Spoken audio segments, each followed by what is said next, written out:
이번 개념은 if 가정법입니다. 일단 가정법과 직설법의 구분부터 해야 되는데 크게 어렵지는 않습니다.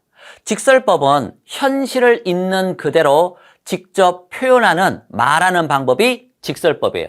예를 들어서 나는 새가 아니야, 나는 부자가 아니야, 이렇게 말하는 거죠.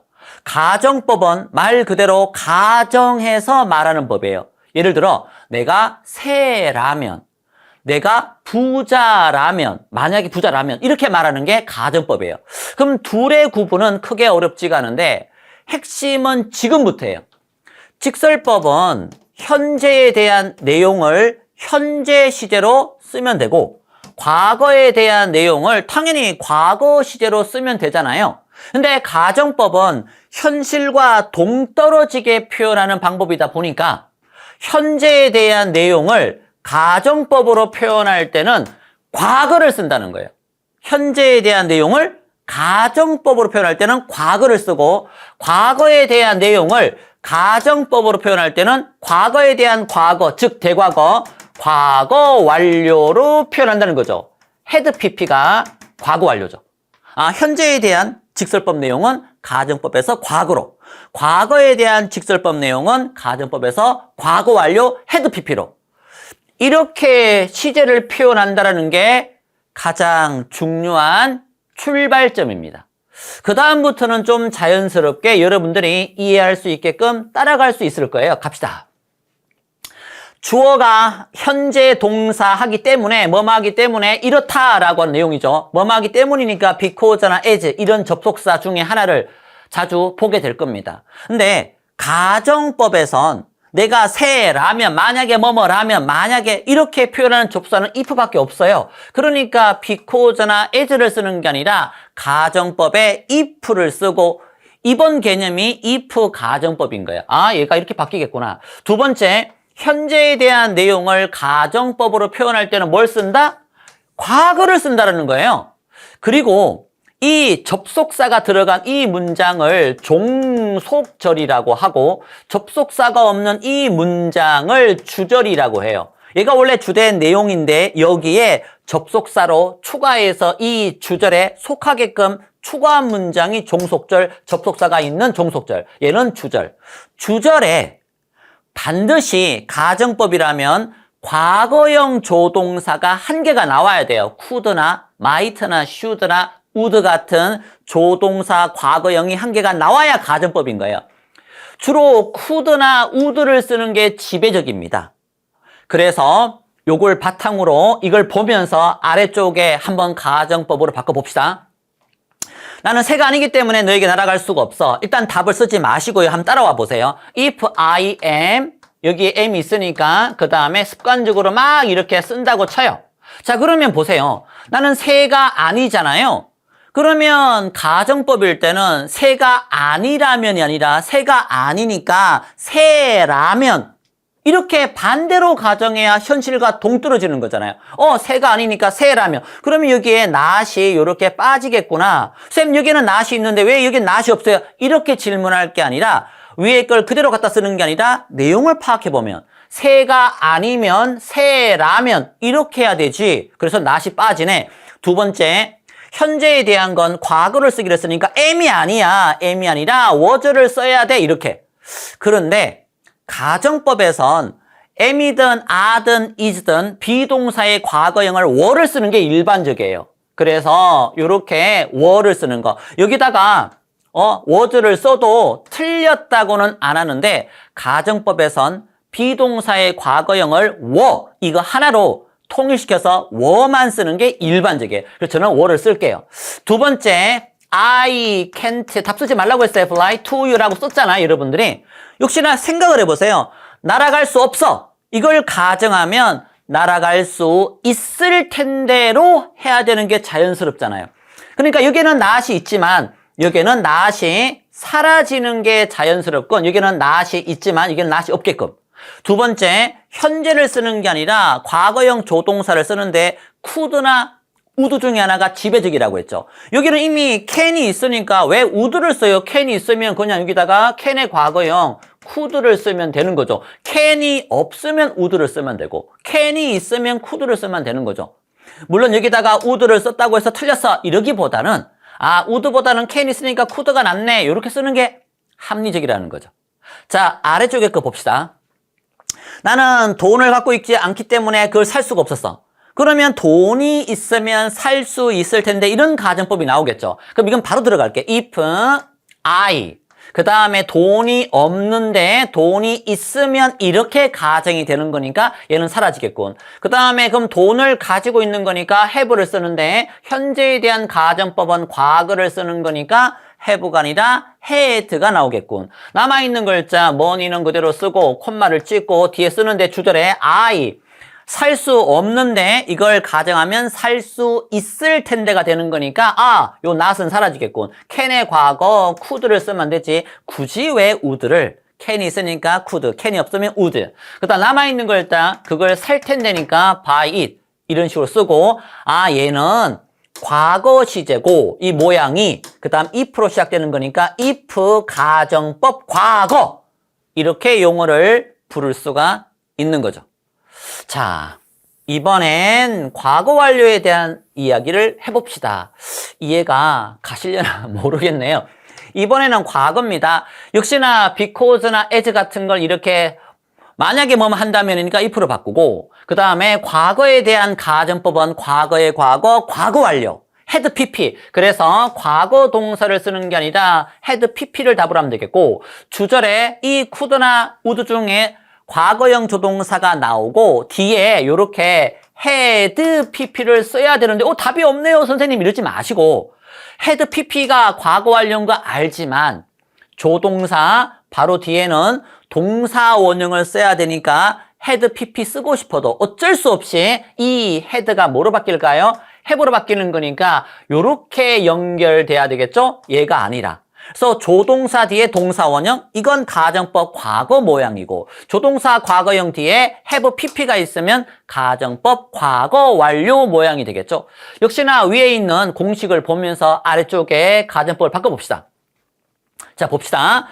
자 첫 번째 나는 어제 아팠기 때문에 학교에 결석했어. 그러면 가정법으로 이걸 문장에 대한 생각을 바꿔보면 어제 아프지 않았으면 결석을 안 했을 텐데 이런 식으로 나오겠죠. 그래서 여기에는 not이 없지만 not이 생기겠죠. 아프지 않았다면 과거니까 이 과거는 이렇게 had pp, had been 이런 식으로 과거 완료로 표현하고 가정법으로 쓸 때는 과거를 had pp 과거 완료로 쓰는 거니까 그 다음에 아팠으니까 아프지 않았다면이어서 여기에 not이 이렇게 들어가겠죠. 물론 요 녀석을 한 단어로 바꾸면 hadn't 문제 여러분 교재에 칸의 개수를 따져가면서 한 칸 부족하면 hadn't 한 칸 남으면 had not 이렇게 쓰면 되겠고 뒤에 거 sick 그 다음에 yesterday 쓰고 뒤에 거 쓰면 되겠죠. 그래서 어제 아프지 않았다면 나는 이 자리에 조동사 과거형을 써야 되는데 could나 would가 지배적인데 can이 없으니까 저는 would를 쓸래요. would 쓰고 그 다음에 요 녀석을 요렇게 had 플러스 pp형 being을 쓸 텐데 답 쓰지 마요. 이제 수정해 나갈게요. 그러면 어제 학교에 아파서 결석을 했어. 그럼 가정법은 아프지 않았으면 결석을 안 했을 텐데 그래서 여기에 안 하다, not이 추가되는 거예요. 이게 not은 없지만 결석을 했잖아요. 결석을 안 했을 텐데 이런 식이니까 would나 물론 줄여서 이걸 wouldn't라고 써도 상관없지만 두 번째 조동사 바로 다음엔 had pp를 쓰고 싶어도 조동사 바로 다음엔 동사 원형을 써야 되는 거니까 had가 아니라 have been 쓰고 나머지 from school 이런 식으로 마무리하면 가정법 조동사 과거형 플러스 have pp 이거 과거 완료야. 그래서 앞쪽도 과거 완료 뒤쪽도 과거 완료 모양이네. 이러한 일이 되겠죠. 자 밑에 거 바꿉니다. 충분한 돈이 없었기 때문에 나는 자동차를 사지 못했어. 이런 문장이죠. 그럼 보세요. if I 요거 사라지겠죠. 충분한 돈이 있었으면 이렇게 해야 될 테니까 없으니까 있었으면 그러면 이거 과거니까 과거 완료는 had 플러스 pp잖아요. 그래서 had를 썼어요. 그 다음에 여기에 PP를 써야 되는데 충분한 돈을 갖고 있으면 이 녀석의 PP를 써야 되는 거니까 헤드가 되는 거예요. 쌤 이상해요. 헤드 이상. 뭐가 이상해요? 왜 이상해요? 이 헤드는 헤드 PP 과거 완료 조동사 헤드고 이 헤드는 가지다의 PP형 헤드라서 헤드 두 개가 필요한 거죠. 그래서 뒤에 enough 그 다음에 money 충분한 돈이 있었다면 가지고 있었다면 이렇게 되었을 텐데 이런 식이니까 이거 헤드가 맞습니다. 다시 말하지만 앞에 헤드는 과거 완료 헤드 PP 헤드 뒤에 헤드는 이 일반 동사의 PP형 가지다의 PP형 헤드 그래서 헤드 둘의 역할이 다릅니다. 그 다음에 여기도 can이 없으니까 would를 쓰고요. 여기다가 could를 써서 could는 할 수 있다잖아요. 돈이 있었으면 살 수 있었을 텐데 사실 could를 써도 틀렸다고 안 해요. 그냥 여기에 can이 없으니까 would를 쓴 거지 여기에 could를 써도 틀린 거 아닙니다. 됐죠? 그 다음에 이 녀석을 샀을 텐데로 해야 되는 거니까 had pp를 쓰고 싶은데 조동사 바로 다음에 이렇게 had를 못 쓰니까 어쩔 수 없이 have 그 다음에 pp형 쓰고 car을 쓰면 되겠죠. 쌤 여기에는 not이 있는데 왜 여기 not이 없어요? 이러지 마세요. 의미를 생각하면 못 샀잖아요. 그러면 샀을 텐데 라고 해야 되기 때문에 이게 not이 없는 거죠. 요렇게 모양이 바뀝니다. 미안한데 요 마지막 건 제가 한 번만 더 하고 싶어요. 한 번만 더. 시간 더 걸리지만 봅시다. 갑시다. If I 돈이 충분히 있었다면 그러면 가지고 있다. 요 녀석의 PP형을 쓰자. 이거 시제 과거니까 과거 완료 had PP had PP인데 head를 쓰고 이 PP는 가지고 있다 PP형 쓰고 그 다음에 enough money 충분한 돈 이렇게 써주고 콤마 찍고 뒤에 씁니다. I 그 다음에 would나 사실 could를 써도 틀린 건 아니고 그 다음에 못 사는데 샀을 텐데라는 거니까 요 녀석을 이렇게 had pp라고 쓰고 싶은데 had bought라고 이렇게 쓰고 싶은데 조동사 바로 다음에 동사원형을 써야 되니까 어쩔 수 없이 have bought 그 다음에 a car 이렇게 마무리가 되겠구나. 조동사 과거형 have pp 요게 had pp 요렇게 과거 완료 모양이 양쪽에 보이셔야 돼요. 됐죠? 이 녀석 3번, 4번 이 내용은 그냥 참고 정도만 하면 돼요. 그래서 제가 설명은 해드리는데 막 외우려고 하지 마시고요. 이런 게 있구나 참고만 하세요. if절에는 조동사의 과거형을 잘 안 써요. 일반적으로 잘 안 쓰는데 이렇게 could나 would가 if절에 나오는 경우가 간혹 있어요. could를 쓰면 야 네가 도와줄 수만 있으면 참나 기쁠 텐데 이런 식으로 할 수 있다란 의미를 넣고 싶어서 can의 과거형 could를 넣을 수가 있어요. 근데 자주 쓰는 건 아니고 저렇게도 가능은 하구나. 그리고 if절에 could가 나오는 경우는 사실 가정법이 아닌 경우도 있어요. 그래서 네가 못 도와주니까 나는 기쁘지 않아. 그런 개념이 아니라 정말 네가 도와줄 수만 있으면 난 너무 기쁠 텐데 이 사람이 도와주지 못하니까 기쁘지 않아. 완전 반대야. 이런 느낌이 아니라 정말 네가 도와줄 수만 있으면 너무 도와줘. 이런 느낌을 좀 강조한 느낌이지. 그래서 이렇게 could가 가능하고 could가 if에 들어갔을 때는 100% 가정법으로만 써. 이런 건 아니에요. 간혹 가정법이 아닐 때도 씁니다. 두 번째 if절에 would가 들어가는 경우는 주로 상대방에게 이거 좀 해줘. 이렇게 뭔가 요구할 때 또는 이 주어가 이 will의 과거가 would잖아요. 이 will이 미래가 아니라 의지를 나타낼 수 있어요.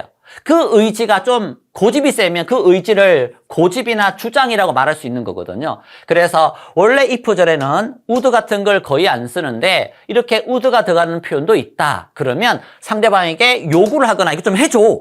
또는 고집이나 주장을 표현할 때 would가 나오는 경우도 있다. 그래서 그 제품을 가능한 보내줄 수 없겠지만 이렇게 꼭 네가 보내준다면 좀 보내줘라. 그러면 너무 감사할 텐데 보내지 못하겠지만 보내주는 걸 내가 강력히 지금 요구한다라고 하는 그런 의미로 would를 넣을 수도 있습니다. 또 하나 더요. 역시나 if절에 다른 말로 종속절에 if는 만약 뭐뭐 한다면이니까 다른 말로 이 조건절이라고 할 수 있어요. 용어를 일부러 다 if절 또는 종속절 하나로 제가 통일시키지 않은 건 고민 많이 했어요. 이 책을 보면서 이거 너무 용어가 산만한 거 아니야? 그런데 학교에서 학원에서 어떤 용어를 쓸지 모르잖아요. if절이라고 할지 종속절이라고 할지 조건절이라고 할지 사실 그 세 개가 다 같은 건데 그래서 일부러 다양하게 노출시키려고 if절에 만약 뭐만 한다면이니까 조건을 나타내는 거니까 조건절에 같은 말이에요. 종속절을 나타내기도 하지만 if절에 조건절에 should를 쓰는 경우가 있는데 그런 건 의미가 혹시라도 요 정도가 추가되는 거고 그 다음에 if절 조건절에 were to를 쓰는 경우가 있어요. 그러면 내가 그거 불가능한 거 아는데 이런 의미가 좀 더 추가된다 보시면 안 돼요. 아래쪽에 보세요. if절에 should가 있네. 혹시라도 비가 오면. 그리고 재밌는 건 should를 사용할 때는 if절에 원래 이 자리에 조동사 과거형은 잘 안 오지만 예외적인 부분을 조금 전에 3번과 지금의 4번을 추가한 거니까 3, 4번은 그냥 참고만 하세요. 외우지 말고. should를 썼을 때 이 뒤쪽에 과거 시제, 현재 시제 둘 다 가능해요. 요건 참고 혹시라도 비가 오면 if절에 were to를 썼네. 야 불가능한 거 아는데 다시 젊어지면 어떻게 다시 젊어져? 불가능한 거 아는데 그런 표현으로 이렇게 were to를 if절에 쓸 수가 있고 얘가 과거 모양이니까 당연히 뒤에 위로 못 써요. 과거 조동사, 과거형 조동사만 쓸 수 있죠. 요런 3번과 그리고 요 괄호 4번은 if절에 요런 것들도 가끔 나오는데 그런 의미가 추가될 수 있구나. 중요한 건 괄호 1번, 괄호 2번, 가정법 과거 완료. 이 녀석 특히 시제에 신경 써서 정리하시기 바랍니다.